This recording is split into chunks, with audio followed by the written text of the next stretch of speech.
Hey there, and welcome to our short introductory video where the features of version 15.5 Update 4 will be shown.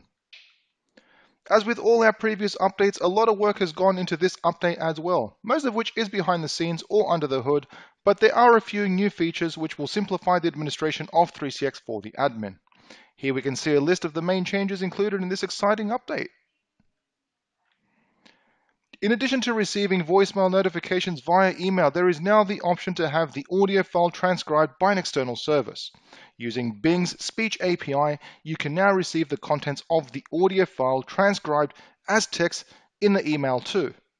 Yes, you heard that correctly. Speech-to-text technology is now utilized to have a voicemail transcribed into text and being able to read it via your email and also within the 3CX web client. An account will need to be created with Microsoft and the subscription key added to the voicemail settings of the PBX. All you need to do after that is enable the email notifications in the voicemail settings of the extension. Now, whenever an email is sent via voicemail, a copy of the transcript will be included in the email. Yes, it's that easy. Improvements to the provisioning of IP phones makes it very easy to configure features which were more tedious previously. One of these features is the multicast paging. Previously, you would need to log into each phone individually or modify the phone templates.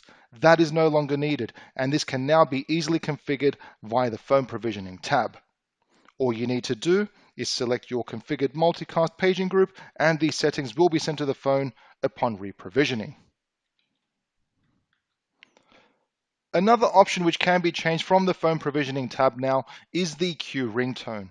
This will allow you to configure a ringtone for the queues of each extension so that the phones don't all sound the same when a queue call comes in. No more confusion from the agents not knowing whose phone is ringing. Some phones have multiple supported versions of firmware. If multiple versions are available, the PBX will be able to present these to you and you will be able to choose the relevant firmware version from a radio button selection. This way, you can choose between main release and beta release firmware. Also, specific brand firmware like latest firmware for phones is possible to download if available for select models. This service is currently available only for Yowling and Fanville IP phones. UTF-8 encoding has been added to the recording file names to allow any foreign characters to show properly in the file names. This is to accommodate extension names as well as caller names coming from zip trunks in different languages to show properly. No more guesswork which recording is which.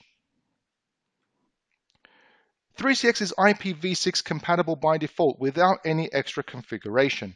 Binding of the PBX to the IPv6 adapters of the PBX as well is possible from the previous service pack release. Some networks, however, are not fully IPv6 compatible, so we have added the option to disable this until the network is configured to take full advantage of IPv6.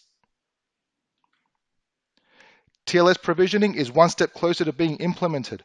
There are a few more complications and hurdles to overcome with PCI compliance. Rest assured, however, we are actively working towards ironing out all the kinks. Watch this space for more news concerning this. Thank you for your time and attention today. We hope that you enjoy the new update release of version 15.5. Visit our website to stay up to date on 3CX news. Thank you and goodbye.